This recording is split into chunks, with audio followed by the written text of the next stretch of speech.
మరొకసారి మీ అందరికీ వందనములు. ప్రభు పేరిట మనం చేస్తూ ఉంటున్నాను. బయట ఎక్కువగా తెల్లాడుతాయి. గంభీరమైనటువంటి స్థలము, తన స్వరక్తం ఏర్పరచబడినటువంటి సంఘము మనం ఎట్టుండాలంటే ఆయనకు మాదిరికరంగా ఉండాలి.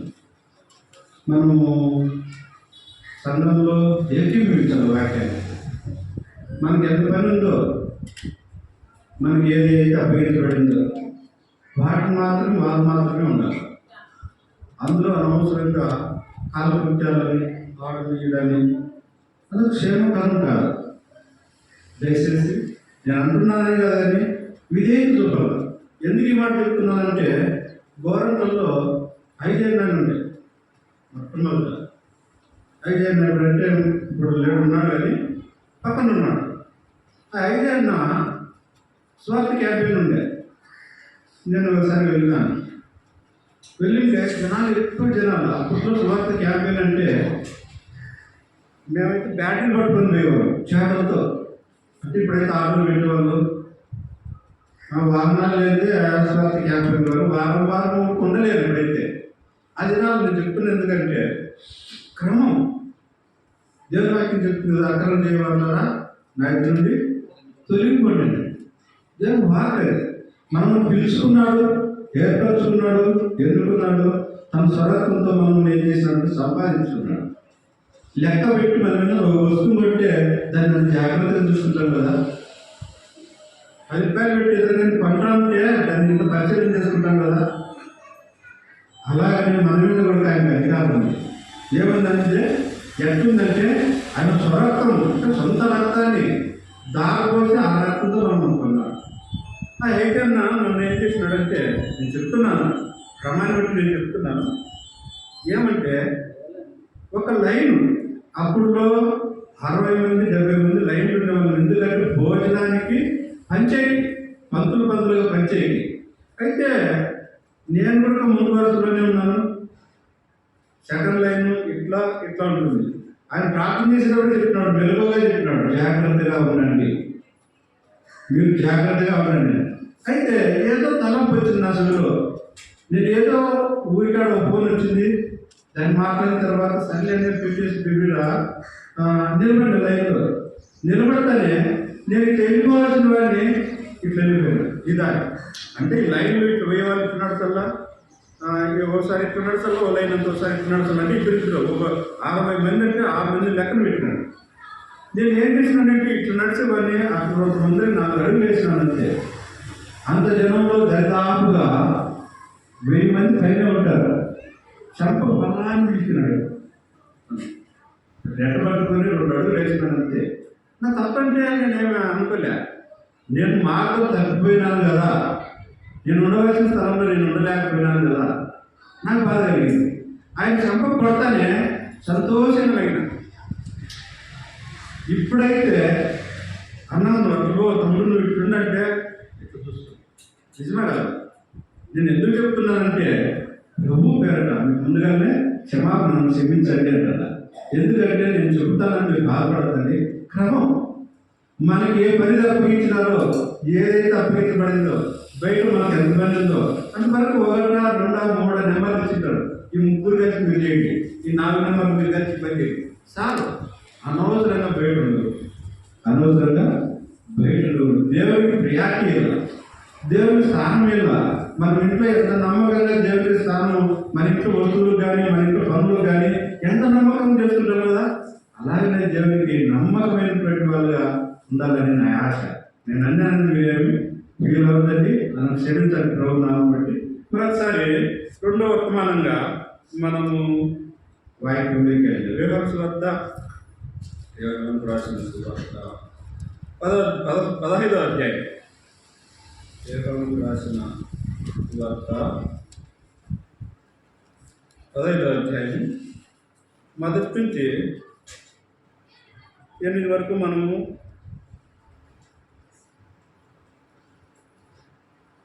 మార్చి మొదటి యోహాను సువార్త 15వ అధ్యాయం మొదటి నుంచి 8 వరకు మనం మార్చి చదువుతుంది. మొదటి వచనం నేను చదువుతా, 2వ వచనం మీరు మీ భాగం మీరు గంభీరంగా చదవండి. నేను నిజమైన ద్రాక్షవల్లిని, నా తండ్రి వ్యవసాయకుడు. నాలో ఫలింపని ప్రతి గంభీరంగా చదవండి. నాలో ఫలింపని ప్రతి ఆయన పాల్గొను. ఫలించుటకు మరి ఎక్కువగా పనికిరాని సిగను. మూడవ వచనం, నేను మీతో చెప్పిన మాటను బట్టి మీరు ఇప్పుడు పవిత్రులై ఉన్నారు. నా యందు నిలిచింది, మీ యందు నేను నిలిచింది. తీగ ద్రాక్షలో నిలిచిందనే కానీ తనంతా తానే అలాగే నా యందు నిలిచిందనే కానీ మీకు ఫలింపదు. ఐదవ వచనం, ద్రాక్షవల్లిని నేను, తీగలు మీరు. ఎవడు నా యందు నిలిచి ఉండునో, నేను ఎవరి యందు నిలిచి ఉండునో వాడు బహుగా ఫలించును. నాకు వేరుగా ఉండి మీరు ఏమీ చేయలేరు. ఎవడెవడు నా యందు నిలిచిందని ఎడల వాడు తీగ వలన బయట పారబోయేవాడు వెళ్ళిపోవాలి. మనుషులు అట్లా చేసి అగ్నిలో పాల్గొంటారు, అవి కాలిపోయి. నా యందు మీరును, మీ యందు నా మాటలు నిలిచి ఉండిన ఎడల మీకేది ఇష్టమో అడుగుడి, అది మీకు అనుగ్రహింపబడదు. మీరు బహుగా ఫలించడం వలన ఆ తండ్రి మహిమపరచబడదు. ఇందువలన మీరు నా శిష్యులు. సార్ రెండో భాగం, మొదటి కొరింథీ పత్రిక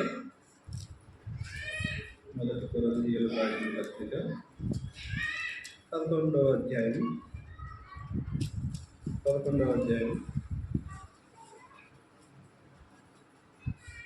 23, 24, 25, 26, 27, 28 వరకు మనము మార్చి చదువు. 23 నుంచి 28 వరకు చదువుతున్నాం. నేను మీకు అప్పగించిన దానిని ప్రభు వలన పొందుకుని, ప్రభు అయిన యేసు తాను అప్పగింపబడిన రాత్రి యొక్క రెట్టిని ఎత్తుకొని కృతజ్ఞతాస్తుతులు చెల్లించి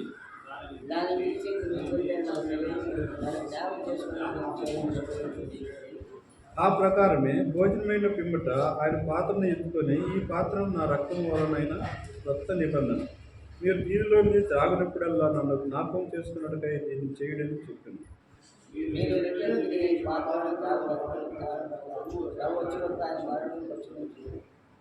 కాబట్టి ఎవడు అయోగ్యంగా ప్రభు యొక్క రొట్టెను తినునో లేక ఆయన పాత్రలోని త్రాగును, వాడు ప్రభు యొక్క శరీరమును గురించి రక్తమును గురించి అపరాధి అవ్వదు.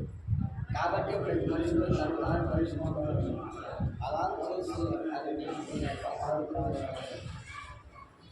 ప్రభు సహాయం కొరకై ప్రార్థన చేస్తుంది. అంతకన్నా చూస్తుంది. దేగల మా తండ్రి, కనికరం కలిగినటువంటి మా ప్రభావ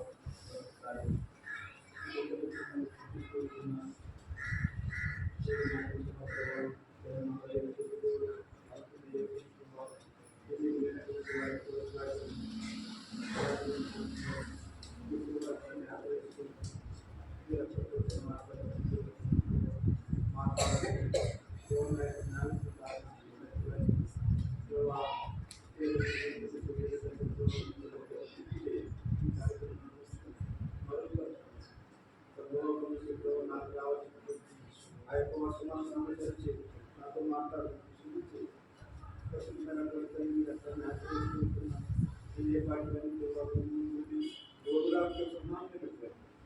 తండ్రి నాకు ఆరాధన లేదు, అయితే మీకు ఆరాధన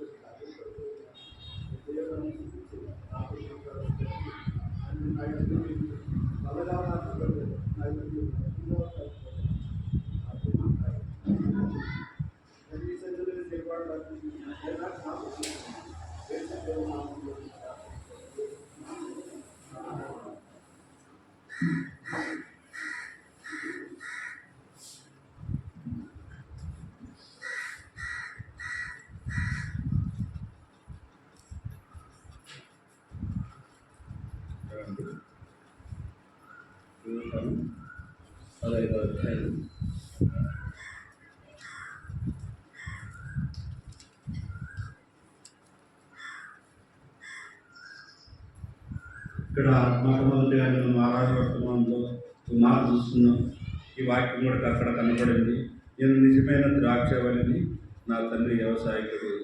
నాలో ఫలించని ప్రతి తీగను ఆయన తీసి పారివేయును, ఫలించు ప్రతి తీగను మరి ఎక్కువగా ఫలింపవలనని దానిలోని పనికిరాని తీగలను తీసివేయును.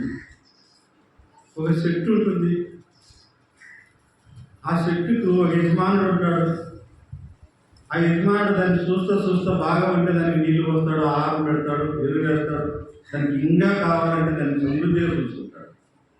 ఆహారం పెట్టుడు అంటే దానికి కావలసినటువంటి తిండి, నీరు అవసరము, చెట్టుకు గాలి అవసరము, అవసరమైనది ఎండ అవసరము, ఎరువు అవసరం ఒక చెట్టు బ్రతకాలంటే. అయితే ప్రమైనటువంటి యేసుక్రీస్తు వారు నిన్ను నన్ను ఆశించింది ఏమంటే మనం అంటుకట్టబడి ఉన్నాం.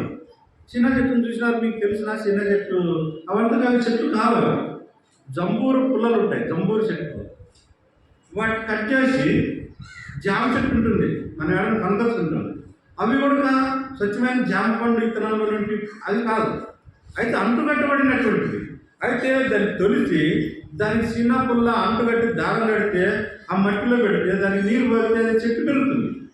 అలాగనే నిజమైనటువంటి యేసుప్రభు వారు ద్రాక్ష చెట్టు ఉన్నాడు. ఆయన చెప్తున్నాడు, నేను నిజమైనటువంటి ద్రాక్షవాళిని, నేను చెట్టును. ఆ తీగలు ఎలాగైతే అంటుకట్టబడతా చుట్టూ వ్యాపిస్తూ ఉన్నాయో అలాగనే మీరు కూడా అంటుకట్టబడినటువంటి వారై ఉన్నారు.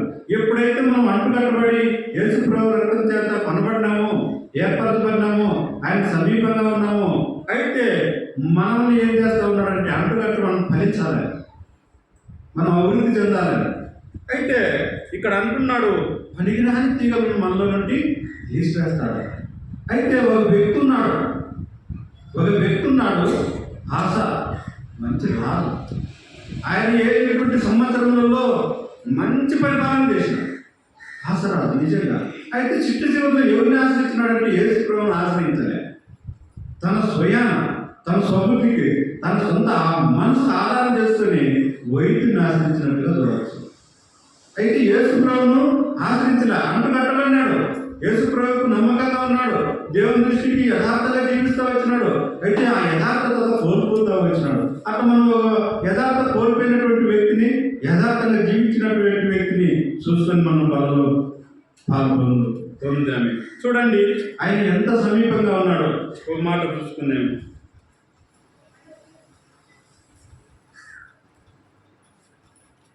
రెండో దినవృత్తాంతముల గ్రంథం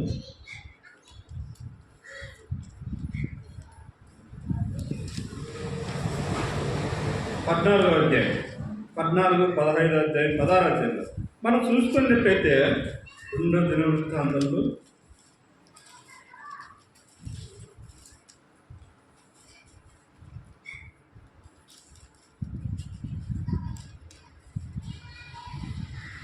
అబియా తన పితరులతో కూడా నిద్రింపగా జనులు అతన్ని దావీదు పట్టణంలో పాతిపెట్టిరి. అతనికి బదులుగా అతని కుమారుడైన ఆసా రాజైన. అతని దినంలో దేశం 10 సంవత్సరంలో నెమ్మది పొందెను. ఆసా తన దేవుడైన యెహోవా దృష్టికి అనుకూలంగాను యథార్థంగాను నడిచిన వాడై అన్ని దేవతలను బలిపీఠమును పడగొట్టి ఉన్నత స్థలమును పాడు చేసి ప్రతిమ గల పగలగొట్టి దేవతా స్తంభమును కొట్టివేయి. ఇతడు ఏం చేస్తా వచ్చాడంటే వాళ్ళ అభియా, వాళ్ళ నాయన, వాళ్ళ ఉన్నదంతా ఈయనేమో వాళ్ళ ప్రవర్తన వేరు. వాళ్ళ అవ్వ ఉంది, వాళ్ళ అవ్వ పేరు ఏం పేరంటే మాయాక. ఈ మాయాక కొడుకు ఏం చేసింది, అష్టమాదేవి అని ఆమె కొడుకు ఒక విగ్రహాన్ని కట్టించింది. అయితే నా తలపు ఏమిటంటే ఈయన యథార్థంగా జీవించినాడు, నమ్మకంగా ఉన్నాడు కొన్నాళ్ళ వరకు. అయితే ఈయన వచ్చినటువంటి పరిపాలనలో, ఈ ఆశరాజు పరిపాలన ఏమిందంటే యెహోవా దృష్టికి అనుకూలంగాను యథార్థంగాను నడిచిన వాడై అన్ని దేవతల బలిపీఠమును పాల్గొట్టించినాడు. మొట్టమొదటిగా ఈ పని చేస్తూ వచ్చినాడు, విగ్రహాలన్నీ తీసేపించినాడు. యథార్థంగా ప్రార్థన చేసేవాడు గాను, యథార్థంగా ఏం చేసేవాడు కానీ, దేవుని సన్నిధిలో పనులు చేసేవాడు గాను, దేవుని మీద ఇష్టం, దేవుని మీద చాలా ప్రేమ. అయితే యథార్థంగా ఉన్నటువంటి వ్యక్తులు ఏం కలిగిందంటే కొన్నాళ్ళు చెడు తగిలింది. కొన్నాళ్ళు ఏం జరిగిందంటే ఆయన మనసు తిప్పేసి గర్విస్తూ వచ్చినాడు. చూడు, ఈయన ఎన్ని సంవత్సరాలు అంటే 10 సంవత్సరాలు ఏం కష్టం లేదు కదా. అతడు ఏమిటంటే ఇతని దినములలో దేశము 10 సంవత్సరంలో నెమ్మది పొందెను. ఆశ తన దేవుడైన యెహోవా దృష్టికి అనుకూలంగాను యథార్థంగా ఉన్నాడు కదా. అయితే ఈయన ఏమంటున్నాడంటే అన్ని చేస్తూ వచ్చినాడు, యుద్ధాలు జరుగుతూ వచ్చింది. యుద్ధం జరిగేటప్పుడు ఏం జరిగిందంటే ఆశకు భయం కలిగింది. అయితే ఎవరిని ఆశ్రయిస్తూ వచ్చినాడు, దేవుడిని ఆశ్రయిస్తూ వచ్చినాడు.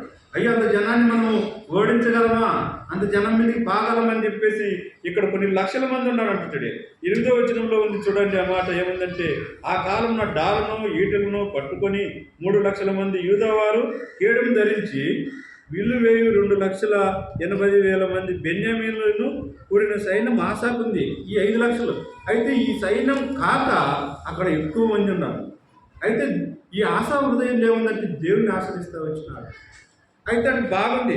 అయితే 15వ అధ్యాయంలో వచ్చేసరికి ఏం చేసినాడంటే, ఆ కాలమందు దేవుని ఆత్మ ఓబేదు కుమారుడైన అజాయన మీద రాగా అతడు ఆశాను ఎదుర్కొని పోయి ఇలాగ కల్పించిన, ఆశా యూదావారులారా బెన్యామీను వారులారా, మీరందరూ నా మాట వినుడి. మీరు యెహోవా పక్షం వారైన ఎడల ఆయన మీకు మీ పక్షాన ఉండును. మీరు ఆయన ఎంత విచారణ చేసిన ఎడల ఆయన మీకు ప్రత్యక్షం. ఎవరి దగ్గర విచారణ చేస్తే బాగుంటారంట? యెహోవా దగ్గర. యేసుప్రభు దగ్గర విచారణ చేస్తే మనకు నెమ్మది ఉంటుంది. ఒకటి, యేసుప్రభు దగ్గర విచారణ చేయకుండా యేసుప్రభుని పక్కన పెట్టి పక్కకు పోయి అయ్యా నాకెట్లా జరిగిందంటే విచారణ జరుగుతుందా? ఈయన ఆశ్రయిస్తూ వచ్చినాడు. అయితే ఈయనకు ఏమొచ్చిందంటే ఆయన యథార్థంగా చెప్తూ వచ్చినాడు. ఎవరు చెప్పినాడు? ఆశా చెప్తూ వచ్చినాడు. ఆశా దగ్గరికి పోయి ఏమంటున్నాడంటే, నీకు ఇంత బలం ఉంది అనుకున్నావు, ఇంతమంది ఉన్నారనుకున్నావు, నువ్వు యెహోవాను ఆశ్రయించు.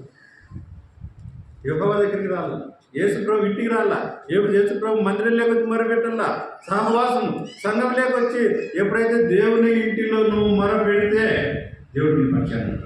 అయితే ఈయన అట్లా ఉండగా ఏం జరిగిందంటే అక్కడ మా మాట అన్నాడు, ఆశా యూదావారులారా బెన్యామీ వాళ్ళారా, మీరందరూ నా మాట వినుడి. మీరు యెహోవా పక్షం వారైన ఎడల ఆయన మీ పక్షాన ఉండును. మీరు ఆయన యొక్క విచారణ చేసిన ఎడల ఆయన మీకు ప్రత్యక్షమను. మీరు ఆయనను విసర్జించిన ఎడల ఆయన మిమ్మల్ని విసర్జించిన. 3 తలంపులు చెప్తా ఉన్నాడు. దగ్గరికి వస్తే మేలు జరుగుతుంది, దూరం పోతే మిమ్మల్ని తుంచేస్తారు. మనం చూసుకున్నాం కదా, మొట్టమొదట అంటుబట్టి పడినటువంటి తీగల్లో పనికిరాని తీగ ఏం చేస్తాడు ప్రభు? తీసేస్తాడు. మనం కూడా కంచే కదా, చెత్త చెదరం మన ఇంట్లో కనపడితే మనం ఊరుకుంటామా? ఏ వస్తువు అయితే మనకు ఉపయోగమో దాన్ని తగ్గిస్తాడు. ఏ వస్తువు ఎక్కడ ఉందో మనం ఆ పని చేస్తాం. తీసేసి పక్కన కసువు పెట్టారు, నీట్గా ఉండాలని, శుభ్రంగా ఉండాలని. అయితే యేసుప్రభు వారు కూడా మనం అదే కోరుకుంటున్నాడు. నాలో ఫలించే తీగలు దాన్ని అభివృద్ధి చేయాలని దేవునికి ఇష్టం. అంటుకట్టబడినటువంటిగా వారిగా ఉండాలని దేవునికి ఇష్టమైతే ఈయన ఈ విచారణ ఎవరి దగ్గర చేస్తూ వచ్చినాడంటే యథార్థంగా ఒప్పుకోలే. యథార్థంగా ఏం చేస్తామంటే ఇడిచిపెట్టి ఈయన ఇంగూరిని ఆచరిస్తూ వచ్చినాడు. అయితే ఇక్కడ చూడండి ఏం జరుగుతూ ఉందంటే 3వ వచనంలో, నిజమైన దేవుడైన ఉపదేశం చేయి యాజకులైన ధర్మశాస్త్రమైన చాలా దినములు ఇశ్రాయేలీయులకు లేకుండా పోవును.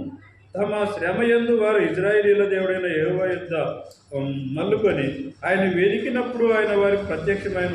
ఆ కాలంలో దేశం కాపురస్తులలో గొప్ప కల్లోలము కలిగిన కనుక తమ పనిపాలకులను చక్కబెట్టుకున్నట్టుకై తిరుగువారు సమాధానం లేకుండా దేవుడు జనములను సకల విధమైన బాధలతో శ్రమించను గనక జనమును పట్టణం పాడు చేసింది. కాగా మీరు బలహీనులు కాక ధైర్యం వహించి మీ కార్యం సఫలమగును. ప్రవక్తైన ఓబేదు ఈ మాటలన్నీ చెప్తూ వచ్చినప్పుడు మీరు ఈ విధంగా ఉంది, పట్టణం మీద పట్టణము, రాజ్యం మీదకి రాజ్యము, లేక ఈ కలహము మీ మీదకి రావచ్చునేమో అయితే అని అన్నప్పుడు ఆడ గ్రహింపు లేకపోయింది. అయితే వారు ఆ మాట అయితే ధైర్యం తెచ్చుకొని యూదా బెన్యామీయుల దేశం అంతటి నుండి ఎఫ్రాయిము మాన్యంలో తాను పట్టుబడిన పట్టణంలో నుండి ఏయమైన విగ్రహములన్నింటినీ తీసివేసి యెహోవా మంటపము ఎదుటినుండ యెహోవా బలిపీఠం మరలా కట్టించి యూదా వారందరినీ బెన్యామీయుల వారందరినీ ఎఫ్రాయిము మనస్సే సిమ్యోను గోత్రములలో నుండి వచ్చి వారి మధ్య నివసించు పరదేశులను సమకూర్చును. అతని దేవుడైన యెహోవా అతనికి సహాయకుడైనట్టు చూసి ఇశ్రాయేలు వారిలో నుండి విస్తారమైన జనులు అతని పక్షం చేరి ఆసా ఏలుబడి యందు 15 సంవత్సరములు 3వ నెలను వారు యెరూషలేములో కూడి తాము చేసుకొని వచ్చిన పళ్ళ సొమ్ములో నుండి ఆ జనం 700 ఎద్దులను 7,000 గొర్రెలను యెహోవాకు బలిగా అర్పించింది. పూర్ణ హృదయంతోనూ పూర్ణ ఆత్మతోనూ తమ పితరుల దేవుడైన యెహోవా యొద్ద తాము విచారణ చేయుదుమని పిల్లలనేమి పెద్దలనేమి పురుషులనేమి స్త్రీలనేమి కానీ ఇశ్రాయేలీయుల దేవుడైన యెహోవా యొద్ద విచారణ చేయించరని మరణం విధించునని తిరస్కారం చేసుకున్నది. వారు ఎలుగెత్తి బొబ్బిలిస్తూ మేళంతోనూ గౌరవంతోనూ నాదంతోనూ ఘోర ధ్వనులతోనూ యెహోవా సన్నిధిని ప్రమాణం చేసింది. ఇవన్నీ చేస్తూ వచ్చినారు, అంత బాగుంది. అయితే ఇంత చేస్తూ వచ్చినప్పుడు ఈ ఆశ ఏమైపోతా వచ్చినాడంటే ఇక్కడ చూడండి 16వ వచనంలో ఉంది. అక్కడ ఏమని రాయబడిందంటే, మరియు తన తల్లి అయిన మా యొక్క అసహాయమైన యొక్క దేవతా స్తంభం నిలిపినందున ఆమె యొక్క పుట్టపు దేవిని ఉండకుండా రాజైన ఆశ ఆమెను త్రోసివేసి ఆమె నిలిపిన విగ్రహం పడగొట్టి చిన్న భిన్నం చేసి గిద్రోబాగు దగ్గర దాన్ని కాల్చివేసింది. ఆశ ఉన్నత స్థలంలో ఇజ్రాయేలీల నుండి తీసివేయలేదు కానీ ఇతడు బ్రతికిన కాలం అంతయు ఇతని హృదయం యథార్థంగా ఉండెను. తన తండ్రి తాను ప్రతిష్ఠించినట్టు ఈ వెండి బంగారం ఉపకరణంలో అతను తీసుకొని దేవుని మందిరమునకు తెచ్చెను. ఆశ ఏలుబడేందు 35వ సంవత్సరముల వరకు యుద్ధాలే లేవంటారు. అంత నెమ్మదిగా ఉందంట ఆయన జీవితము, అతని పరిపాలన, అతను చూసిందంత ఎట్లుందంటే ఇవన్నీ పడగొట్టించినాడు. వాళ్ళ అవ్వబడికి ఎదురు తిరిగినాడు. అయితే ఆ విగ్రహాలన్నీ ధ్వంసం చేపిస్తూ వచ్చినాడు.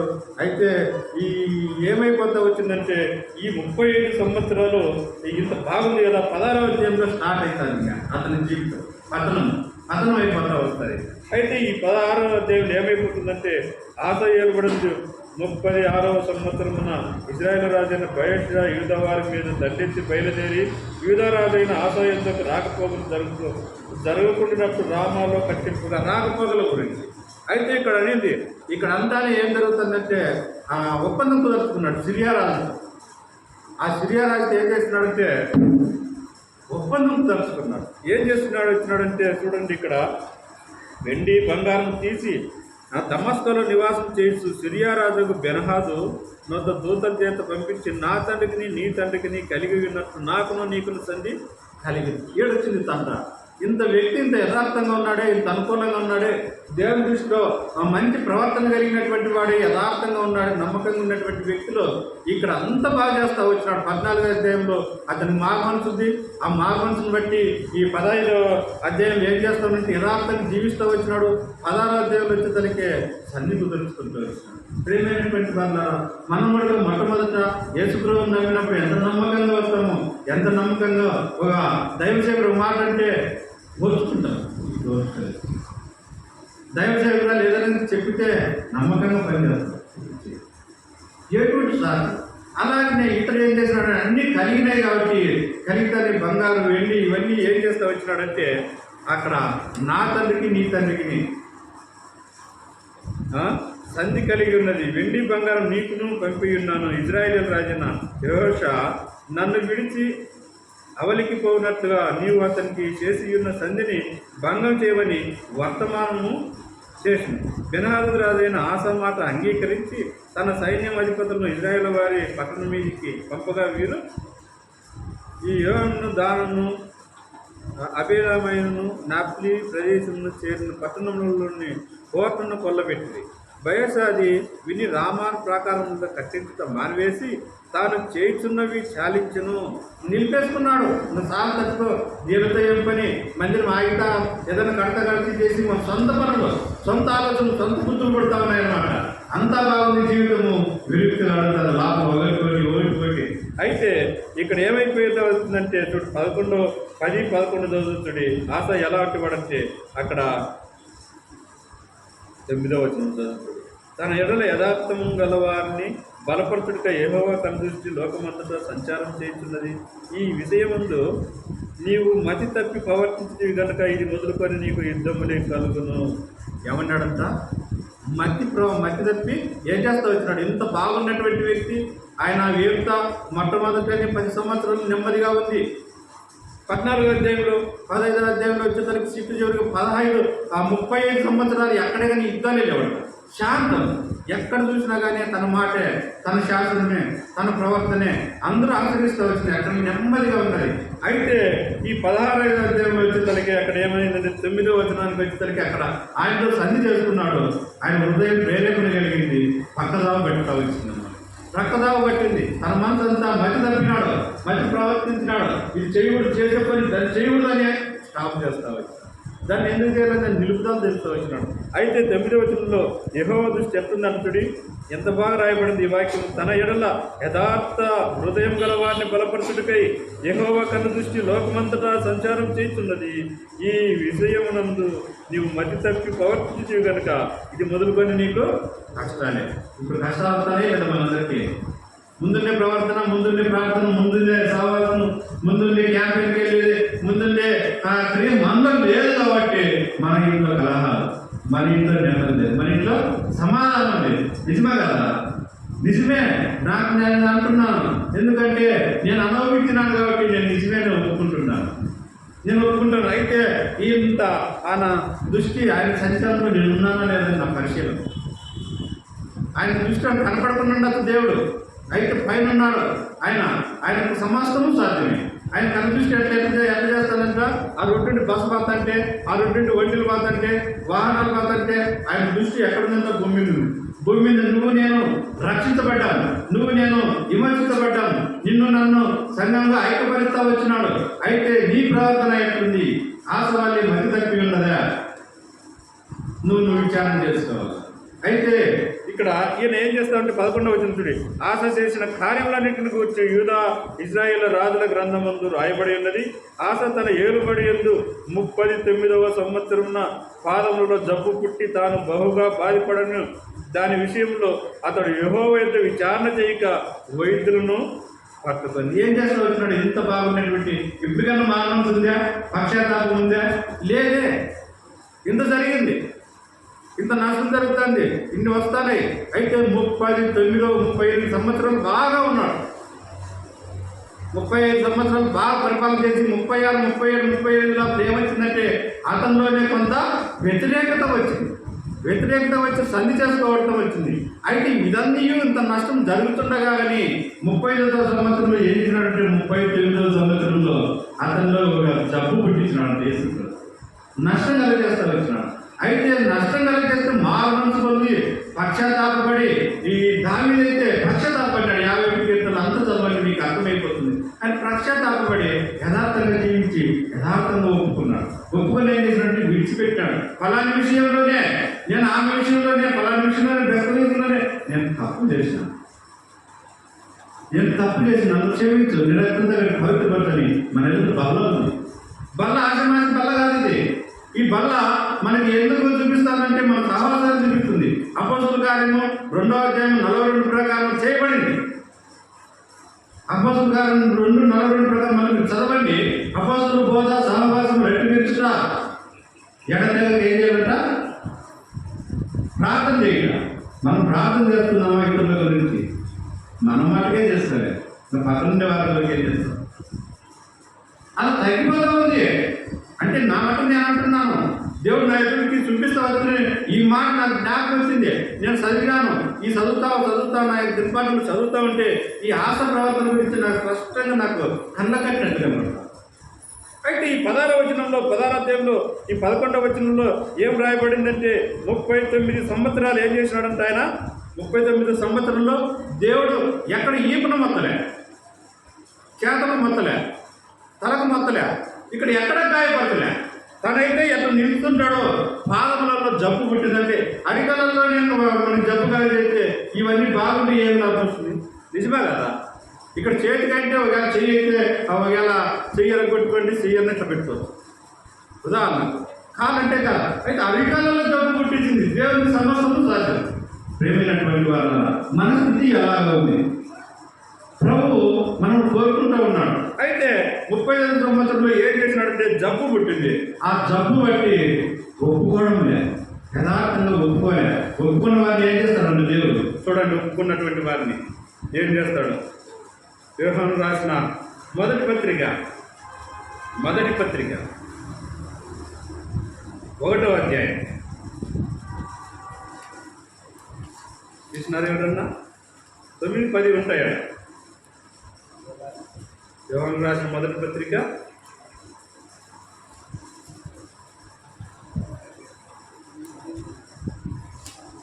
'చూసినారా?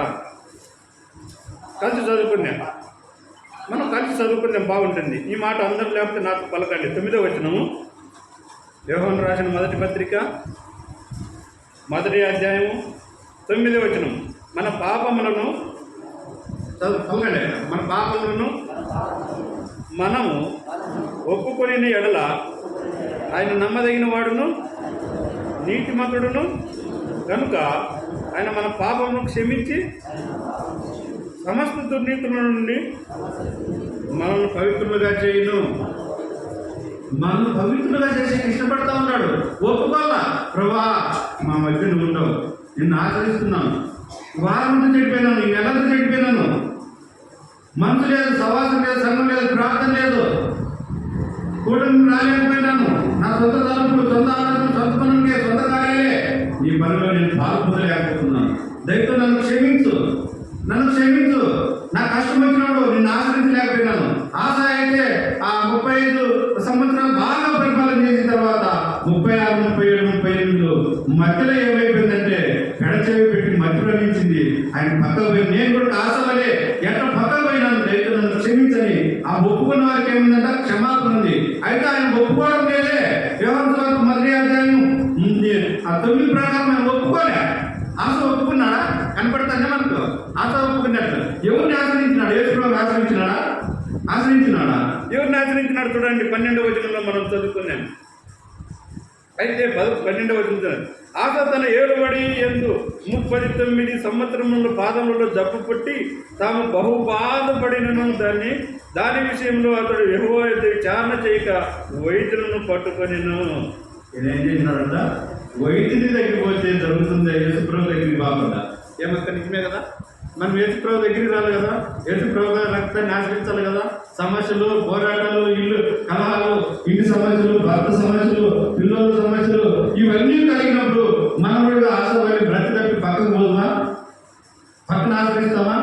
ఆశ్రయిస్తే కలుగుతుందా? సమాధానం అవుతుందా? సంతోషం అవుతుందా? రాదు కదా. ఎప్పుడైతే యేసుప్రభు వారి యొక్క రక్తాన్ని ఆశ్రయిస్తే ఆయన ఈ పత్రికలో రాయబడినట్టు చూడండి, మన పాపంలో మనం ఒప్పుకొని ఎడల ఆయన నమ్మదగిన వాడుగా ఉంటాడు. ఒకటి ఆయన ఇంకోటి ఏమంటే క్షమించేవాడిగా ఉంటాడు అంటాడు. మనం నీతిమంతుడుగా ఉంటాడంట.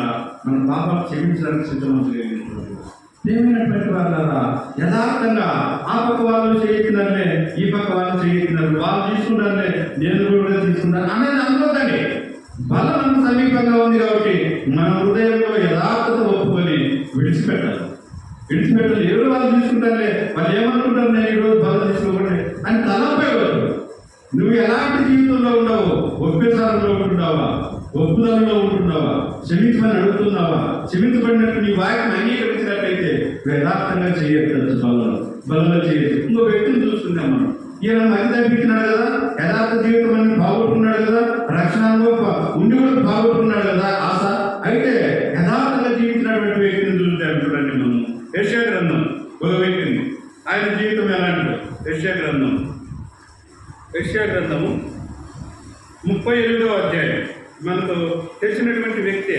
ఈయన కూడా మనకు హృదయకాలంలో ఈయన కూడా ఈయన తలాపు పడుకో మనకు కొంత వచ్చింది. ఎట్లా వచ్చింది? అంజూరుకు ముద్ద ఆయన గాయం ఆయన కురుకుల మీద ఏర్పడింది. వచ్చిందా లేదా హృదయకాలంలో? ఇప్పుడు కూడా చూస్తా చూడండి, ఆయన ఎలాంటి యథార్థతతో ఉన్నాడో, ఎంత నమ్మకంగా ఉన్నాడో, ఆయన పరిపాలన అంతా దేవుని దృష్టిలో ఎలా ఉన్నదో చెప్పేసి ఆయన కూడా యథార్థంగా ఈయన యథార్థంగా ఉండి అని చెప్పి ఏమైపోయినాడు? నది భ్రమించి యేసుప్రభువుని ఆశ్రయించక, సంఘాన్ని అందువలక, సంఘానికి రాకుండా పక్క నుండి దేవుని వాక్యం చెప్తుంది, నాకు వేరుగా ఉండి మీరు ఏమి చేసుకోలేవు కూడా. పక్క నుండి దేవుడి దగ్గర దేవుడితో ఒప్పుకున్నాము, దేవుడితో సహవాసి, దేవుడు నమ్మదగినటువంటి వాడుగా ఉంటాడు. అయితే ఈయన ఆయనకు నమ్మదగినటువంటి వాడుగా ఉండి కూడా మధ్య తప్పి చెడిపోయినాడు. నువ్వు ఆశ వల్లే ఉంటావా, లేకపోతే ఇజికే వల్లే ఉంటావా? మనం చూస్తున్నాం రండి, యెషయా గ్రంథం 38వ అధ్యాయము. యెషయా గ్రంథం 38వ అధ్యాయము చూడండి. మనం మొదటి నుండి కొన్ని వచనాలు చదువుతుంది. 38వ అధ్యాయం ఏదో చదువుతారు నిదానంగా. ఆ దినంలో హిజ్కియాకు మరణకరణమైన రోగం కలగగా ప్రవక్తయు ఆమోద్ కుమారుడైన యెషయా అతని ఎదురుకు వచ్చి, నీవు మరణించుచున్నావు, బ్రతకవు గనుక నీవు నీ ఇల్లు చక్కబెట్టుకును, యెహోవా చెరవించుచున్నాడని చెప్పగా అతడు తన ముఖమును గోడ తప్పు తిప్పుకొని, యెహోవా యథార్థ హృదయుడనై సత్యంతో నీ సన్నిధిని నేనెట్లు నడుచుకుంటును, నీ దృష్టికి అనుకూలంగా సమస్తమును నేనెట్లు జరిగించును, కృపతో జ్ఞాపకం చేసుకున్నామని హిజ్కియా కన్నీళ్లు విడుచుతూ యెహోవాను ప్రార్థింపగా. చూడండి ప్రేమైనటువంటి వారులారా, ఈయన హృదయం ఎలాంటి, ఈయన హృదయంలో వచ్చింది, ఈయనకు బాధ వచ్చింది, ఈయనకు కష్టం వచ్చింది, ఈయన కూడా సమయం అయిపోయింది, ఇంకా పదంపా అనే తలపు కలిగినట్టు వచ్చింది. అయితే ఆమోద్ కుమారుడు ఈయన ప్రవక్త ద్వారా యెషయాకు దేవుని దర్శనంలో కనపడి ఏం చెప్తున్నాడంటే, నువ్వు వెళ్ళుము, ఆయనతో మాట్లాడము, హిజ్కియా దగ్గరికి వెళ్ళుము, హిజ్కియాకి ఇలాగే చెప్పుము. ఎలాగే చెప్పమన్నాడంట? ఎలాగన్నాడంటే హిజ్కియాతో ఏమని చెప్పినాడు, నువ్వు మరణించుచున్నావు, బ్రతకవు కనుక నీవు నీ ఇల్లు చక్కబెట్టుకునమని యెహోవాకు సెలవిచ్చును. నాకు సెలవిచ్చినాడు దేవుడు.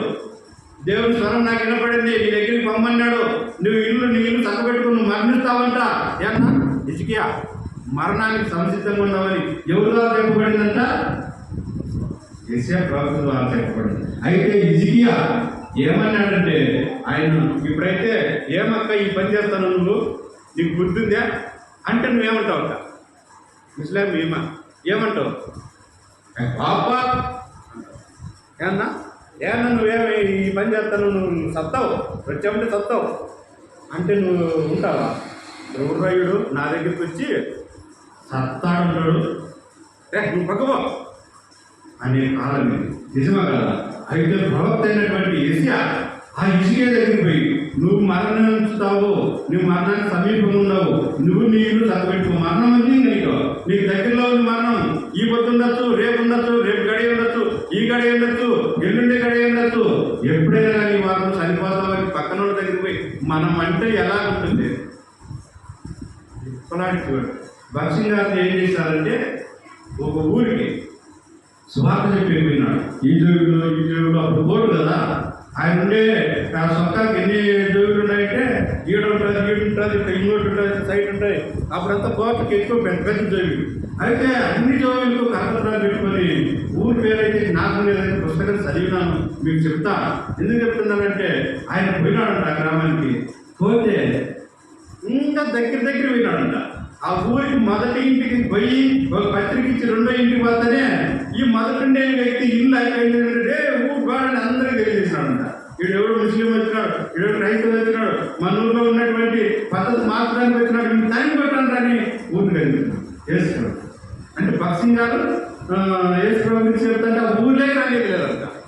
మళ్ళా 35 సంవత్సరాలు జరిగిందంట. 35-40 సంవత్సరాలు జరిగాక నాకు జ్ఞాపకం లేదని పూర్తిగా నాకు గుర్తుండే చెప్తున్నాను.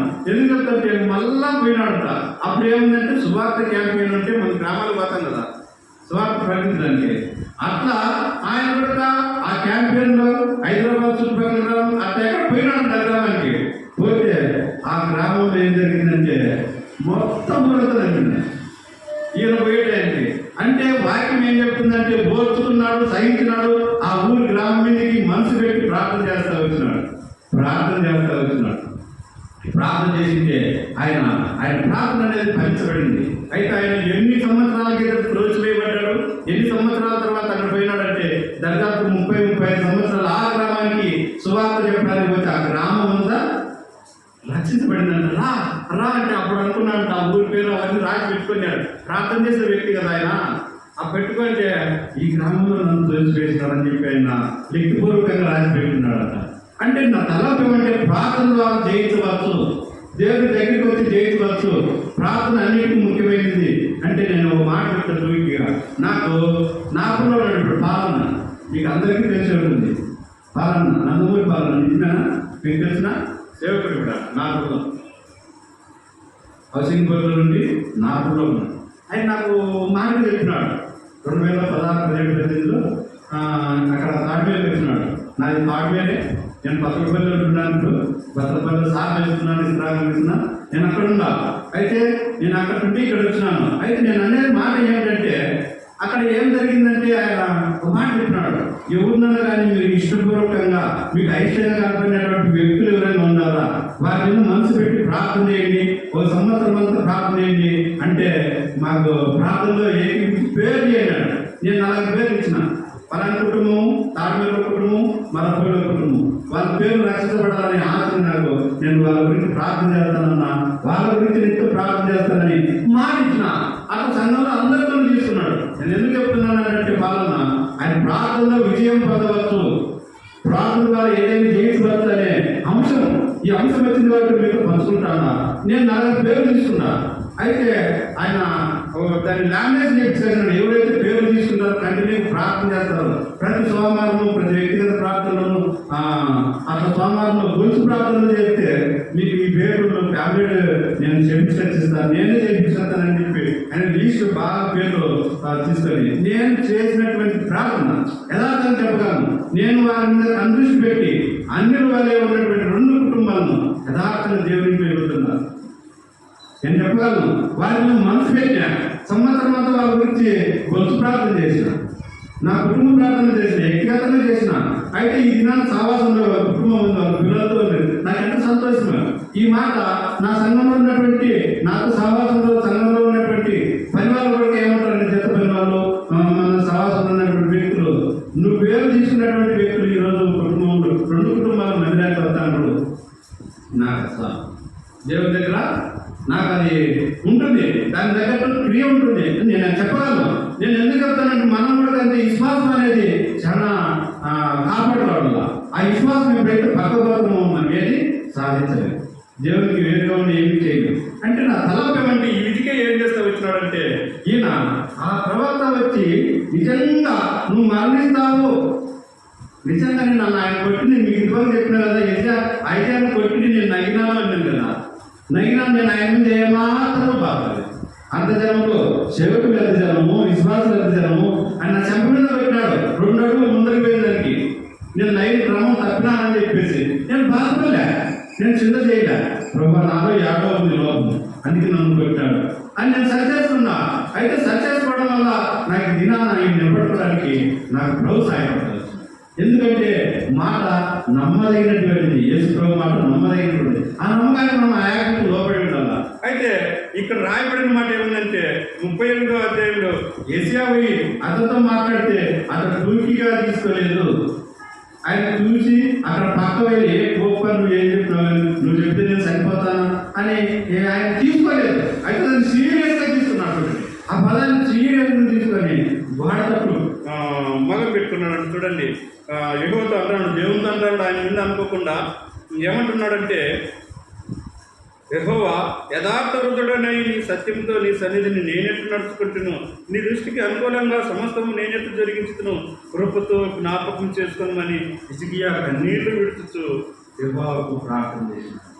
ఏమైనా మనం కష్టం వస్తే యేసు ప్రభు దగ్గరికి వస్తామా, బరువు దగ్గరికి వస్తామా? యేసు ప్రభు దగ్గరికి ఆయన వచ్చినాడు, ఆయన సన్నిధికి వచ్చినాడు. నేను జనాంగంలో నేను రాజు కూడా తగ్గించుకొని నా పరిపాలనలో నీకు అనుకూలంగా చేసినాడు. నేను నీకు అనుకూలంగా చేసిన, నువ్వు చెప్పిందే చేసిన, ఇది ఇట్లా చేయాలంటే అట్టే చేసిన ప్రభావ. నీ సన్నిధి సత్యంతో నేను ప్రవర్తించిన, నీ సన్నిధిలో కన్నీళ్ళు విడిచినాడంట, దుఃఖపడినాడంట, వేదన పడినాడంట. అంటే చూడండి ప్రభా కన్నీళ్లకు ఆ ప్రార్థనకు ఏం జరిగిందో ప్రతిఫలంగా చూద్దాం ఇక్కడ. అయితే కన్నీళ్లు విడుతూ యెహోవాకు ప్రార్థింపగా యెహోవాకు యెషయాకు ప్రత్యక్షమే ఇలా సెలవిచ్చును, నీవు తిరిగి హిజ్కియాకు పోయి అతనితో ఇస్తాను, నీ పితరుడైన దావీదునకు దేవుడైన యెహోవా నీకు సెలవిచ్చును అదేమనగా, నీవు కన్నీళ్లు విడుచుట చూచి నీ ప్రార్థన నేను అంగీకరించి ఉన్నాను. కన్నీళ్లు విడిచిదని నేను చూస్తున్నాను. అయితే ఈ మాట చెప్పినాడు, ఈ మాట చెప్పి అంత దూరం పోయినాడో లేకపోతే ఒక 1/2 అవర్ అక్కడక్కడ తిరిగి వెళ్ళిపోతున్నాడో లేమో. దేవుడు యెషయా మళ్ళీ తిరిగి వచ్చినాడు, మళ్ళీ వచ్చిందని అతనికి నువ్వు తిరిగి మళ్ళీ పోయాడు. ఫస్ట్ టైం పంపన్నాడు, అలా స్వరాన్ని తిన్నాడు, నువ్వు పో, ఆయన మరణించని చెప్పు, ఆయన ఇల్లు సగబెట్టుకోమని చెప్పు, ఆయన వృద్ధుల్లో బాగా చేసుకోమని చెప్పు. ఆయన వృద్ధుల్లో ప్రార్థన తగ్గిపోయింది, ఎవరిలో హిజ్కియా ప్రార్థన తగ్గిపోయింది, ఆయన చక్కబెట్టుకోమను, అంత హృదయమైన ఇల్లు చక్కబెట్టుకోను, నువ్వు మరణిస్తావు అని చెప్పు అన్నాడు.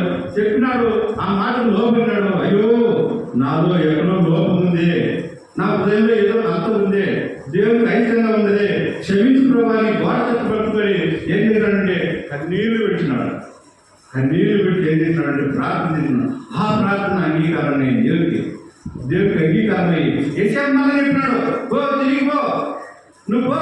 ఆయన ప్రార్థన నాకు వినపడింది, నువ్వు పో అని తిరిగి ఆ 4వ వచనం 5వ వచనంలో మళ్ళా హిజ్కియా దగ్గరికి వెళ్తానే, హిజ్కియా అక్కడ చూడి ఏముంది 5వ వచనంలో చివరిలో ఉంది, నీవు కన్నీళ్లు విడిచిన చూచి నీ ప్రార్థన నేను అంగీకరించుచున్నాను, ఇంకా 17 సంవత్సరంలో ఆయుష్ నీకు ఇచ్చాను, మరియు ఈ పట్టణంలో నేను కాపాడుతూ నిన్నును ఈ పట్టణంలో అసూరు రాజు చేతిలో పడకుండా విడిపించను. ఎవరు విడిపించడం అంటున్నాడంట? ఆసూరు చేతిలో ఆయన మరణించితే ఆసూరు రాజు దాన్ని పరిపాలన చేసి దాన్ని అంతా ఆక్రమించుకునేవాడు. అయితే వారి చేతుల నుండి మళ్ళా విడిపిస్తాను. ఎన్ని సంవత్సరాలు?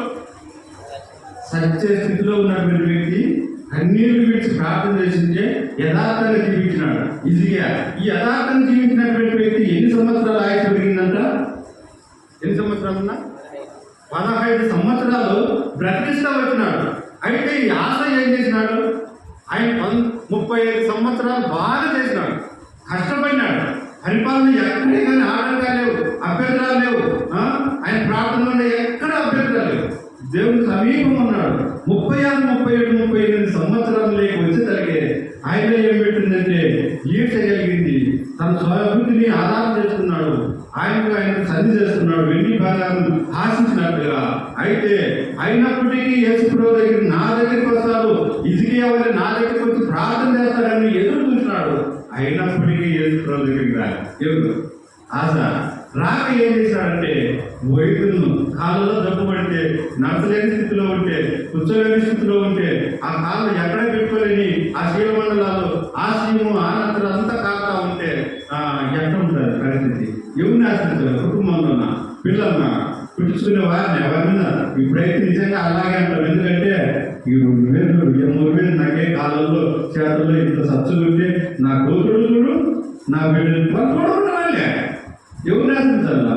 యేసుప్రభువుని ఆశ్రయించి చనిపోయి ఆ వైద్యుని ఆశ్రయించినాడు, నష్టం చేసుకున్నాడు, చనిపోతూ వచ్చినాడు. ప్రేమైనటువంటి వాళ్ళ ఆయన మరణంలో నుండి విజయాన్ని చూస్తూ వచ్చినాడు. హిజ్కియా రాజు చనిపోయే స్థితిలో ఉండి ఆయన తిరిగి లేవనెత్తబడతా వచ్చినాడు. నిజమే కదా? ఆయన 15 సంవత్సరాలు బ్రతుకుతూ వచ్చినాడు. ఈయన పరిపాలనతో బాగా వైద్య ఆశ్రయించినాడు. కాలంలో తప్పు పెడితే ఈయన నష్టపోతాడు. మన జీవితంలో కూడా మన ఎదుట బలం ఉంది. అపొస్తలుడైనటువంటి పౌలు అంటాడు, కొరింథీ పత్రికలో రాయబడిన మాట, నేను క్రీస్తుని పోయి నడుచుకున్న ప్రకారం మీరు నన్ను పోయి నడుచుకోండి. నేను నిజంగా నా సర్వము ఆయనే, నా సమస్తం ఆయనే. నేను వదులుకున్నాను, నేను క్రీస్తులోనే పోయినాను. మీరు కూడా నన్ను పోయి నడుచుకున్నాడని యథార్థంగా చెప్పినటువంటి వ్యక్తి. ప్రేమైనటువంటి వాళ్ళ మన మధ్య ఉంది సహవాసం లేనటువంటి వారిని మనం ఎవరిని ఆశ్రయించాలి? ప్రభు బలం సమీపంగా మనం అటు ఒప్పుకొని ఆశవాలే కాకుండా హిజ్కియా వారిని ప్రార్థన చేసేవారిని. ఇంకా చెప్పుకుంటూ పోతే ఎంతో ఉంది. యోసేపు గురించి ఉంది.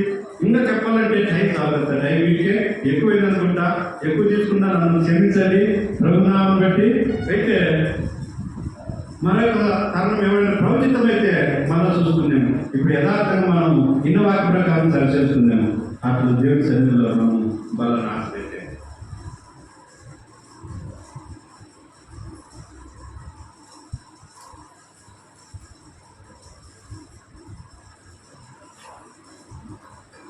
ప్రార్థన చేసుకుంది. ప్రేమలో పలుకుతండి జీవంలో నాయన జీవపతి దేశాలు కొన్ని పండుగల గురించి మీరు చూపిస్తూ వచ్చినారు. దాని యొక్క ప్రతిఫలం చూపిస్తూ వచ్చినారు. అందులో మన ధ్యాసాలను నిష్కారాలను చూపిస్తూ వచ్చినారు. ఆధారాలు మన జీవిత ప్రయాణంలో, మన రాజరిక ప్రయాణంలో మీతో సంగీతంలో ఉండి మీ మాట వింటూ వచ్చినప్పుడు, ప్రజావసరాలు వచ్చినప్పుడు మీ మాట వింట అవిధేత చూపించినప్పుడు నష్టాన్ని చూపిస్తాడు. ఇంటికే కూడా ఇంట్లో నమ్మకాలు ఉన్నప్పటికీ కూడా నాకున్న అనారోగ్య కారణంగా మీరు కన్నీళ్ళు విడిచి ప్రార్థన చేసినప్పుడు అతను మీరు ప్రేమించి కరుణించి నా యొక్క 15 సంవత్సరాలు నేను ఆయాసం నాకు మా జీవితాల్లో కూడా మేము మొదటి ప్రేమను విడిచిన వారంగా ఉంటున్నాం, నచ్చిన వారంగా ఉంటున్నాం. కోల్పోయిన ప్రేమ ఉంటున్న తిరిగి పొందలేని స్థితిలో ఉన్నాం, నిరుత్సాహ స్థితిలో ఉన్నాం. మాలో ప్రేమ నింపుకోవాలని అలాగే మమ్మల్ని మీ ప్రేమతో నింపి మీ యొక్క శరీరము, మీ యొక్క రక్తం నాకు అర్హత హక్కు ఇచ్చింది. మమ్మల్ని మరొకసారి మీ ఇల్లులో కాల్చిన రక్తం మా మీద ప్రోక్షించి మనం ప్రసిద్ధపరచాలని నమ్మచ్చు. మా పాపం మేము వస్తున్నప్పుడు దాన్ని మీరు క్షమించేది, అలాగే మమ్మల్ని క్షమించి సమస్త దుర్నీతి నుంచి పవిత్ర పరచాలని నమ్మచ్చు. చేసి మనం ప్రార్థిస్తున్నాం.